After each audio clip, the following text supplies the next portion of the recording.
We're joined by Steve R. Pieczenik, whose revelations this week have prompted one of the biggest reactions we've ever had from a guest. The listeners have been completely blown away with what they've heard. Steve Pieczenik, of course, Deputy Assistant Secretary under 3 different administrations, also worked in the Reagan and Bush senior administrations. Top spy master, terrorist hunter for the U.S. government, wrote the book on psychological warfare and counterterrorism for the State Department. Dr. Pieczenik, great to have you back on the show today. Oh, it's always a pleasure, and I want to thank you and Alex Jones for bringing me on. I want to thank the audience for listening to me. It's very kind of them, and again, once you get into this type of situation where Rumsfeld said, you know, if you accuse me in the Republican administration, which he really directed towards me as a conspiracy theorist, which was absurd, I said, fine, it's reality. Then you have to talk about Roosevelt creating Pearl Harbor, and I said, of course Roosevelt had to stand down Pearl Harbor. It's the same thing with Obama. The minute he talks about his conspiracy theory or silliness or whatever he wants to say, then what happens is it repercusses back to him, and it opens up his own narcissistic vulnerability, which is a fancy way of saying, listen, the more you pump yourself up, stupid, the more you're going to be vulnerable to the American public asking questions of what did you do in Chicago when you were growing up? While you were married, before you're married, before you were educated, what kind of education did you really have? Let's look at really what you did, because the more stupid things you say and you do to the American public, the more vulnerable you become. And go ask Axelrod, who's not the brightest guy in the world, and ask your own heads of national intelligence who remain there because they get pensions and they get double pensions. These are not the same guys from the 90s and 80s worked for Bush and Reagan, who really sacrificed their lives. These are guys who earn their pensions, remain there, and really have never been in the outside world. So I want this president to keep on attacking me and you and the American public, to come out with more and more stupidity, because underneath it all, he's not just a liar. He knows he's a sociopath. He knows it from the day he was born he's a sociopath. You don't get to be president of the United States unless you want to manipulate, deceive, and lie. But this is not a man who's basically all that bright. In the same way Condoleezza was not very bright. We know Bush Jr. was stupid. Clinton was very bright, but he's a bright liar. This man is not even a bright liar. It would do well for him to go to Clinton to understand how to lie convincingly. But this president is getting stupider and stupider.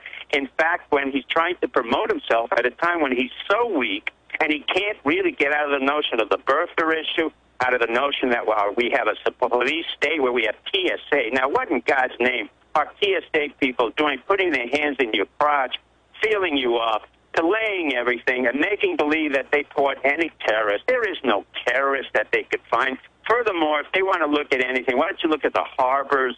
Why don't you look at overseas? And really look at what you're looking at. The only terrorist we had is Chertoff, who started all of this nonsense with the TSA because he owns a lot of the machinery. We're going to increase our terrorist watch. We're going to suppress the American public more. We're going to have more security. But in fact, I have more faith in our military, particularly the Army, than I do in our civilian government. I have faith in men like General Petraeus, other generals who I will not mention, where the Army will not tolerate this type of behavior by civilians who are really inept. And really what's happening is the quicker that General Petraeus gets into the CIA and is able to take control of this so-called intelligence apparatus, which really has not been functional. As I told you, 850,000 of these intel boys in counterterrorism have top secret. They're all making money. It's become a big business. One of my close general friends said to me, the greatest weapon of mass destruction is these centers for counterterrorism. Think of that. The centers for counterterrorism are the greatest dangers of that. So I'm not as afraid, because the American public is going to resist it. They're going to say, F you, fire up. And they should stand up and say, that's enough. We don't have the attacks. The attacks did not occur for 30 years. It only occurred after Bush and Cheney created an attack in 9/11. And then they made it this absurd psyops that said, since 9/11, we haven't had an attack. Yeah, we've had attacks. We've had attacks by basically a security force that never existed, the TSA, for Homeland Security, which is a misnomer, run by a woman from Arizona who barely could run Arizona and her own border. And now you have incompetency on steroids. So what you really have to do now is to watch our own military say, in effect, quietly, cease and desist to our civilians. I know Obama cannot handle our military. I know, in fact, that Obama is surrounded by sycophants from Chicago, all of whom are ex-Chicago, convicts, pre-convicts, ex-convicts with questionable histories. You know what it does? I'm very happy when he attacks me or you because it opens up Daley, his brothers. It opens up exactly what they did in Chicago. And quite frankly, they're messing with the wrong guy. And he knows that. And he's getting very pissed off every time I'm saying that because it's going right into the White House. And he knows guys like me who've been to the schools that he's been to, and then some, will not tolerate the nonsense he came forth with and made believe that he was that important, that smart. He is not that important. He's not that smart. He's really quite incompetent and has never accomplished anything in his life. So I want the mechanics, the truck drivers, the doctors, every one of us to stand up and say, we've had enough. This is the beginning of the unraveling and counterbalancing what was happening in 9/11 and the absurdity. John, you came on the front page of the New York Times and said, we are justified in the Bush administration for torturing. Well, John Yoo should be tortured and should be put in prison so that he understands what happened. I want your public to go in and see John Yoo, Y-O-O, and see how many charges have been pressed against him and how now the University of Berkeley, the great liberal school in California at Berkeley, has retained him as a tenured professor, and I want the chancellor to fire him. I think it's more about ending up in prison. They're too cowardly. Those people who espoused it, Bush Jr. and Cheney, who's never been in the Army. Cheney refused to serve our country 8 times. Do you know that? An alcoholic who was kicked out of Yale for alcoholism was sent to University of Wisconsin, and his wife, the great neocon, who decided to get pregnant on the 9th time. 8 times I told my general he refused to go to the Army, but he didn't have a problem sending our troops into war.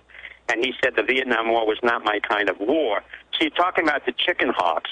These guys should be in prison, should be indicted, but more importantly, you who wrote that memorandum should be thrown out, license taken away, but more importantly, what Obama's trying to do is to cover up for Bush Jr., so that there's a story, a narrative that seems very consistent, which is absolutely absurd. Torture does not work. I've been in the field 30 years, never had to torture anyone, never had to touch them, never had to do anything but sit down, and any detective and any policeman in any town knows the following. You sit down, you have a smoke, you have a drink together, you talk, you get a lot more information than torturing. Waterboarding does not work. But if they're not convinced, I'd be happy to waterboard Donald Rumsfeld so that he can explain how he did 9/11. I'd be happy to waterboard Cheney to explain how he did 9/11. I'd waterboard Wolfowitz for 9/11 since he's a coward, and Elliot Abrams, who's the Council on Foreign Relations, and he is a total coward, who was also involved in Honduras and Nicaragua and the Contra affair. He's never been held accountable. So we have all of these people who have never been held accountable coming back again like sewage. We have a backup of a sewage system. And now the garbage owner is Obama. And he's just stirring the pot to make sure that everybody gets to be liked. And everybody has a narrative that's consistent with suppression, oppression, and he gets reelected. The Republicans are no better. Believe me, they are just pathetic. Well, in effect, it's a de facto martial law, but basically it's very ineffectual. What happens is that you increase suppression on a domestic population which has not been in any way disturbed or in any way has been quite content and has not shown any activities of disruption. It's very dangerous. What happens, in effect, you're creating the very disruption that you fear. And once again, the head of Homeland Security really does not understand the dynamics of having security versus having freedom, and neither does the President of the United States. And one of the most important things to understand is our liberties are the most important. We have a very stable society. We've had very little terrorism. We are not going to have terrorism. The terrorism that occurred at 9/11 was because of a president that wanted to go to war. If they insist on putting more so-called security to protect ourselves against ourselves for things that didn't exist, this will be the beginning of the Second American Revolution, which in many ways will be very peaceful, but will be very disturbing because Homeland Security and this president's real legacy to America will be the agitation and the disruption and the lies that are continuing. And we're left alone. We're very fine. But, basically there are many of us who believe in our rights and will defend it and will go to war the same way I will. The reason I went on your show is I've gone 8 times to war for our country in 8 missions, and I'll go a 9th time, including this one, which I see as an absurd disruption of our democracy and our freedoms. And if they insist that this is what they think is best for national security, then they must pay the price. I render unto Caesar that which is Caesar, and I will give it to him. If Obama sees himself as Caesar and denigrates us, then he will go the way of Caesar, as will Homeland Security. There is no other solution, because the more force you will use against peaceful people, it'll come back to hurt them. All they have to look is Egypt, Libya, the Middle East. Those young students can be mobilized here in the United States. They should be, and they will not be tolerating this type of suppression. And they don't understand that now, with the technology that we have and the ability for people like you to reality test this, and then eventually what will happen is they are seeding the seeds of their own destruction. And this is what Obama does not understand. He's not smart enough. He's just not very bright.